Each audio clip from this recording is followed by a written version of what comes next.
সুস্বাগতম আমার সুপ্রিয় বন্ধুরা। আশা করি আপনারা সবাই গাছ লাগাচ্ছেন, প্লাস্টিক কম ব্যবহার করছেন। প্লাস্টিক কমাতে হবে বস। আজকে একটা গুরুত্বপূর্ণ বিষয় আসছি। সোনোডাইন 2065A ব্ল্যাক কালারে একই সেট 20, এই যে এসআর 2065 একটা হয় আর একটা 65টা হচ্ছে এটা সিলভার কালার। আর একটু এদিক সেদিক মানে অলমোস্ট 99.9% সবই একই। আর 2065 এটা ব্ল্যাক কালার, আর একটু মিটার ফিটার গুলো চেঞ্জ করেছে, সার্কিট ফার্কিট সব এক, ডেক মেকানিজমও এক, সেম ডেক মেকানিজম। তো কি অবস্থায় ছিল, কি করতে হয়েছে সেই আগে বলছি। তো এটা দেখাচ্ছি, দেখুন।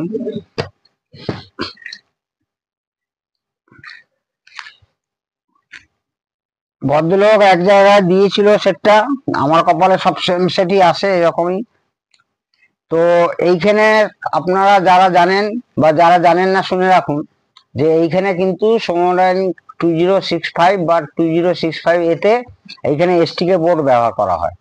ঠিক আছে বন্ধুরা, ঠিক এই জায়গাটায় এইরকম ভার্টিক্যাল ভাবে এই এসটিকে বোর্ড ব্যবহার করা হয়, এটা তার অরিজিনাল হিটসিং। সে ভদ্রলোক কি করেছে আমি জানি না, কেন করলো। এই বোর্ড সেই বোর্ড তো ঝেড়েই দিয়েছে, মানে ঝেড়ে দিয়েছে কথাটা সরি, মানে এরকম ভাবে আমি মানে বলি না সাধারণত। মানে কি ইচ্ছা হলো তার, একদম মার্কেটে লব্ধি মার্কা একটা টেনিস্টাইজ বোর্ড লাগাবার চেষ্টা করেছে। তাও আর অ্যাঙ্গেল ট্যাঙ্গেল ঠিক মতো ইউজ করতে পারেনি। ভেবেছিল যে বোর্ডটা এইরকম জায়গায় রেখে, বোর্ডটা এইরকম জায়গায় রেখে সব তার দিয়ে ট্রানজিস্টার কানেকশন করবে। তার জন্য সমস্ত হিটসিংকে একদম উল্টো পাল্টা ভাবে মানে ফুটো করা। আমার এটা করতে যথেষ্ট টাইম লেগেছে। এইভাবে যারা পারবেন না, প্লিজ প্লিজ দয়া করে আপনারা করবেন না। বলবেন যে সেট পাচ্ছি না, সবার দ্বারা কি সবকিছু হবে যে সেট পাচ্ছি না, নিয়ে যান। তো এসটিকে বোর্ডটা হলে ভালো হতো। যাকে এসটিকে বোর্ড নেই সেটা নিয়ে কোনো চিন্তা নেই, কিন্তু এই অবস্থায় সেটা চলে গেছে, আর ফোনও ধরছে না। এইটা যা সেট, সে তাকে ফোন করছে, ফোনও ধরছে না। এখান থেকে সমস্ত এই তার সব বার করা ছিল, 4টে ট্রানজিস্টার, তো সব ঝেড়ে খেয়ে নিয়েছে। তো এইখানে দেখুন সমস্ত হচ্ছে পুড়ে টুড়ে গেছে আর কি। কি ঝালাইয়ের অবস্থা দেখুন, সোল্ডারিং এর অবস্থা দেখুন, কি এইভাবে মাউন্ট। আর আমি মাউন্ট করেছি দেখুন। আসছি এরপরে। তো প্রথমত সেই সোমনারায়ণের যে ভুলটা সোমনারায়ণ নিজেই করে রেখেছে, প্রচুর ওয়ারিং এদিক সেদিক করা থাকে, সেই ওয়ারিং গুলো কিভাবে কতটা পরিষ্কার করেছি দেখুন। আর একটা জিনিস সোমনারায়ণ এইখানে যে অক্সিলারি, অর্থাৎ এই এই যে 3টে তার গেছে, এটা মেইন পাওয়ার সাপ্লাই। এটা হচ্ছে আপনার ওই 22 0 22 ধরুন বা 20 0 20 গিয়ে এখানে আসলো। আর বাকি যেগুলো অক্সিলারি পাওয়ার সাপ্লাই, এই যে তারটা দেখছেন, এই যে দুটো কালো তার, এটা 0 23 0 23, কখনো 0 20 ব্যবহার করেছে। কেন এত ভোল্টেজ ব্যবহার করবো, তাকে আবার স্টেপ ডাউন করো ট্রানজিস্টার দিয়ে করে দেখুন অবস্থা। প্রত্যেকটা সোনালাইন কমসে কম কয়েকশো আমি এই সোনালাইন সেট সারিয়েছি। এই জায়গাটা পিসিবিটা কেমন পুড়ে যায় দেখুন, এত গরম হয়, পিসিবি পুড়ে যায়, এই পিসিবির অর্থাৎ পিসিবির ফয়েল পুড়ে যায়। তো এই তারগুলোর ব্যাপারেও বলছি, আসছি। তো সেক্ষেত্রে আমিও অনেক সোনালাইন এই মডেল কেন অন্য মডেলও ট্রানজিস্টারাইজড ভালো বোর্ড আমাদের তৈরি লাগিয়েছি, এবং তাতে খুব ভালো রেজাল্ট পেয়েছি। এবং অনেক সময়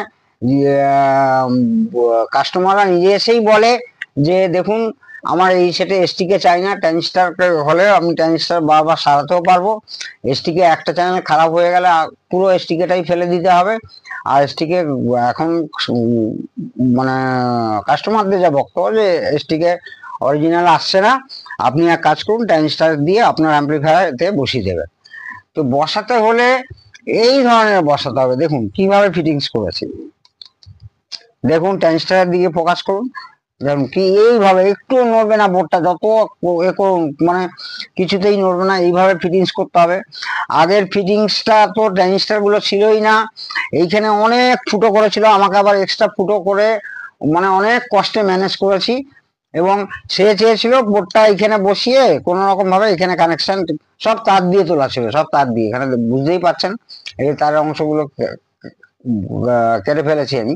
একটাও ট্রানজিস্টার ছিল না, বোর্ডটা মানে জাস্ট এইভাবেই পড়েছিল, বোর্ডটা এইভাবেই পড়েছিল। আর কি এই স্পিকার কানেক্টর গুলো পর্যন্ত ছিল না, এই স্পিকার কানেক্টর গুলো পর্যন্ত ছিল না, আমাকে সব লাগাতে হয়েছে, পুরো ফাঁকা ছিল এই যে স্পিকার কানেক্টর গুলো পর্যন্ত ছিল না। এনিওয়ে সেটটা খুব খাটিয়েছে, আর এই ধরনের সেট খাটাই। তো এইখানে সিম্পল আজকে আমি কি করেছি, ভদ্রলোকের ইচ্ছা ছিল 52001943 দিয়ে করতে অরিজিনাল ট্রানজিস্টার, তো অরিজিনাল ট্রানজিস্টার আমার কাছে ছিল, আমি লাগিয়েছি। আমি একটু ডেটা শিটটা দেখছি কি করে আপনারা অরিজিনাল ট্রানজিস্টার চিনবেন। এই যে এটা ইউটিসির অরিজিনাল কিন্তু 2SC5200 NPN, ঠিক আছে, কোনো মসফেট না, পরিষ্কার এখানে কোনো মসফেট না, এটা সারা ভারতবর্ষে চালু হয়ে গেছে এটা মসফেট। মেইনলি আপনারা খেয়াল করবেন এই যে কালেক্টর বেস ভোল্টেজ, এগুলো আপনাদের পরীক্ষা করতে হবে। এই যে 230 collector emitter voltage, collector base voltage, collector current, বিশেষ করে এই যে আইসি কালেক্টর কারেন্ট 15 অ্যাম্পিয়ার, মানে খুব ভালো। ডুপ্লিকেট হলে এই যে প্যারামিটার গুলো আছে, এই যে ইলেকট্রিক্যাল ক্যারেক্টারিস্ট বা প্যারামিটার গুলো আছে, এইগুলো পরীক্ষা করতে গিয়ে দেখবেন ও ফেল করে গেছে, তখনই ভাববেন এটা ডুপ্লিকেট ট্রানজিস্টার। অনেকে ট্রানজিস্টার ফাটিয়ে দেখায়, ট্রানজিস্টারটা ভাঙলো, ভেঙে দেখালো যে ভেতরে বড় চিপ আর একটা ছোট চিপ, ছোট চিপ মানে ডুপ্লিকেট, বড় চিপ মানে অরিজিনাল। সেইটা কোনো কথাই না, আমি সেই ব্যাপার যেতেও চাইছি না।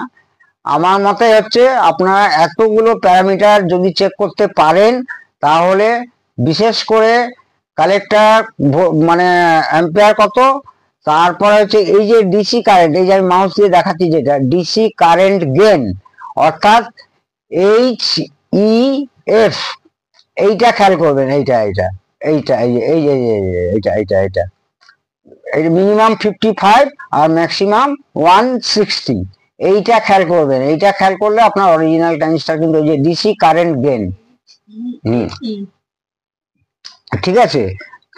তাহলে HEF1 HFE2, ঠিক আছে, এইটা খেয়াল করবেন, HFE আর HF1 HFE2। তো সেক্ষেত্রে দাঁড়িয়ে এবারে আমি আসছি সেটের সম্পর্কে। সরি, আগে একটু আমার বলতে ভুল হয়ে গেছে, ওটা হচ্ছে HFE হবে, আমি HFE বলেছি, মানে ভুলে আবার কখনো উচ্চারণ হয়ে গেছে HEF, ওইটা HFE হবে, ঠিক আছে। তো এই ধরনের ট্রানজিস্টার দিয়ে অরিজিনাল ট্রানজিস্টার ছিল আমার কাছে, তাই লাগিয়েছি। এতগুলো ক্যারেক্টার টেস্ট করার পরে দেখেছি ট্রানজিস্টারটি ঠিক আছে, সেটাই হবে অরিজিনাল ট্রানজিস্টার। আর এখানে এখানে কিছু করার নেই, তাহলে ট্রান্সফর্মার ওয়াইন্ডিং করতে হবে, মানে আপনার যে অক্সিলারি ভোল্টেজটা 12 করলে দুর্দান্ত হতো। লাগিয়ে ট্রান্সফর্মারতে হাত দিইনি, অরিজিনাল খুব ভালো, মানে ট্রান্সফর্মার, ভালো ট্রান্সফর্মার বানিয়েছে সোনোডাইন। কিন্তু আরো সোনোডাইনের বেশ কিছু ভুল আমি দেখেছি। এই সেটটা একটা কমপ্লেন আছে, অনেকের কমপ্লেন, সেদিনকে আমার শিলিগুড়ি থেকে, মেদিনীপুর থেকে সব ফোন এসছে। এই সেটটাতেই বেশিরভাগ হয় যে এই বেস বাড়ালে একদম আপনার বোটিং আওয়াজ আসবে একটা, ঠিক আছে, ভর করে, যেই কমাবেন ঠিক হয়ে যাবে। সেটা হয় কিছু ফিল্টারের কারণে, কিন্তু ফিল্টারের থেকে ফিল্টার যদি মানে 10%, মানে 10% হয়তো ফিল্টার মানে কোনো কন্ডেন্সারের জন্য হলো, কিন্তু ম্যাক্সিমাম হয় গ্রাউন্ডের জন্য, ম্যাক্সিমাম হয় গ্রাউন্ডের জন্য।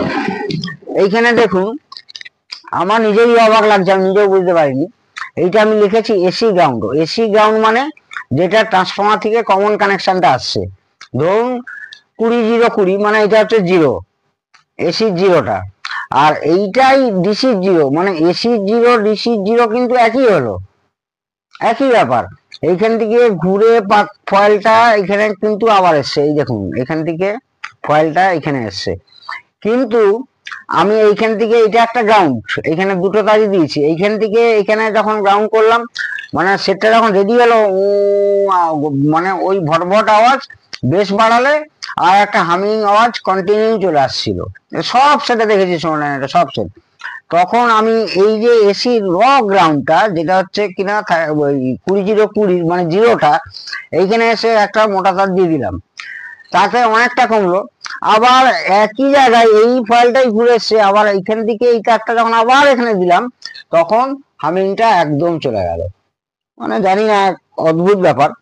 প্লাস এইখানের যে কমন গ্রাউন্ড যেগুলো হচ্ছে ইনপুট সিলেক্টারের, এই ইনপুট সিলেক্টারে এই গ্রাউন্ডটা, এখানে একটা ফোনো সার্কিট করা হয়েছে, সেই ফোনো সার্কিটের গ্রাউন্ড যতক্ষণ এই তার দিয়ে, ও কিন্তু ফয়েল দিয়ে ঘুরে আসছে, কিন্তু যতক্ষণ এইখান থেকে এখানে ডাইরেক্ট জাম্পার তার দিয়ে না করছি, ততক্ষণ পর্যন্ত কিন্তু হালকা হামিং থেকে যাচ্ছে। এই তারটা দেওয়ার পরে কিন্তু হামিং একদম চলে গেছে, একদম একদম পরিষ্কার সাউন্ড বেরোচ্ছে। আর এই সব তারগুলো জোড়া হয়েছে, এগুলো যে ভদ্রলোক আগে করেছিলেন সমস্ত ফয়েল কেটেছে। এখানে দেখুন ফয়েল কেটেছে, এখানে ফয়েল কেটেছে, এখানেও ফয়েল কেটেছিল, সেটাকে জুড়তে হয়েছে আমাকে। আর সোনোডাইনের এই আইসিটা খুব খারাপ হয়, যেটা হাফ হাফ করে ব্যবহার করা হচ্ছে ডবল চ্যানেলে। কি নড়ছে ও বাবা, ট্রান্সফর্মার, ট্রান্সফর্মার তো ভালো করে লাগানো হয়নি, যাক গিয়ে খেয়াল করিনি। ট্রান্সফর্মারটা ভালো করে মাউন্টিং করতে হবে। তো এই যে আপনার সোনোডাইনের আইসি, এই আইসিটা এই যে ডলবি সিম্বল দেওয়া থাকে, TA 7692, 7629, হ্যাঁ TA 7629, হ্যাঁ TA 7629। এই আইসিটা সোনোডাইনের প্রচন্ড খারাপ থাকে। মানে এটা হাফ প্লেব্যাক, ক্যাসেট প্লেব্যাক, আর হচ্ছে রেকর্ডিং এর হাফ ইউজ করা হচ্ছে, এটার হাফ ইউজ করা হচ্ছে ওই রেকর্ডিং প্লেব্যাকে। আবার এই দুটোকেই ঘুরিয়ে অক্সে নিয়ে গেছে। কি ঘোরানোওয়ালা সার্কিট! অক্স তো আমি ডাইরেক্ট বেস টেবিল থেকে তুলে নেব। যাক গিয়ে যা করেছে, আমার মানে যেগুলো আমি দেখতে পাচ্ছি চোখে, সেগুলোই আমার মানে আপনাদের বলতে ইচ্ছা হচ্ছে।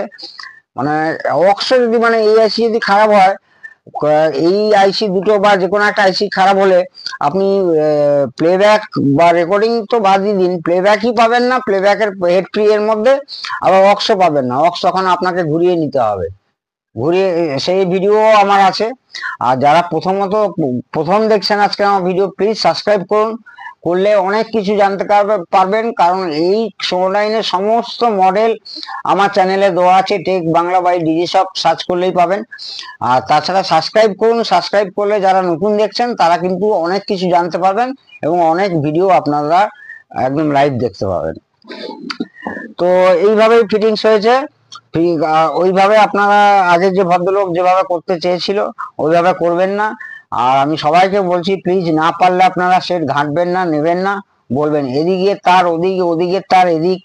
এইখানে বোর্ডটা নিয়ে নিলেন, ঠিক আছে বাদ দিলাম, বোর্ডটা ছিল না আমি বাদ দিলাম, কিন্তু খুব ভালো মানের আপনাকে অরিজিনাল ভালো মানের ট্রানজিস্টার ইউজ করে, ট্রানজিস্টারাইজ ভালো অ্যাম্পলিফায়ার, যাতে এই ট্রান্সফর্মার সঙ্গে ম্যাচিং হয় করে।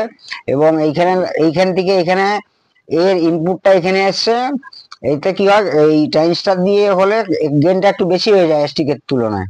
সেই জন্য ম্যাচিং করার জন্য আমি দুটো 22K রেজিস্টার লাগিয়েছি ইনপুটে, দিয়ে বোর্ডে ফার্স্টে ঢুকিয়েছি। এখানে এই বোর্ডে এটা হচ্ছে বেস টেবিল সার্কিট, ট্রানজিস্টার দিয়ে করা, বেস টেবিলে আগে ঢুকেছে, ঢুকে দেওয়ার পরে এই সাব ভলিউমে এসছে, সাব ভলিউমের পরে এইখানে মেন ভলিউমে এসছে, তারপরে সিলেক্টার সুইচে গেছে, এই সিলেক্টার সুইচে গেছে। ঠিক আছে বন্ধুরা, তো এই গেল আজকের ভিডিও। ডেক মেকানিজম নিয়ে আর কি বলবো, আমার অনেক ভিডিও আছে ডেক মেকানিজম সারানো, এবং এর পাওয়ার সাপ্লাই সম্পর্কে, কোথায় কত ভোল্টেজ থাকবে না থাকবে সমস্ত কিছু বলা আছে। প্লিজ আপনারা ওই ভিডিওগুলো দেখুন, তাহলে আপনারা অনেক কিছু জানতে পারবেন। এই ধরনের সেট আসলে এইভাবেই রেডি করতে হবে, খুব মাথা ঠান্ডা রেখে। আর জিনিস সোনোডাইনের সেট সারানো বা যে কোনো সেটই সারানো যতটাই ইজি ততটাই আবার কঠিন। যদি আপনি স্টেপ বাই স্টেপ প্রত্যেকটা সার্কিট বুঝতে জানেন, তবেই আপনি হচ্ছে সেট ধরুন, নাহলে সেট ছেড়ে দিন। আমার কাছে কোনো সেটই ব্যাপার না, কোনো আমার ডায়াগ্রাম সার্কিট কোনো কিছু আমার দরকার হয় না, আমি সারিয়ে দিতে পারি। এটা আমার চ্যালেঞ্জ, এটা আমার ভগবান প্রদত্ত দেওয়া, ভগবান আমাকে দিয়েছে। ওকে, আপনারা সবাই সুস্থ থাকুন, খুব ভালো থাকুন। জয় হিন্দ, জয় ভারত।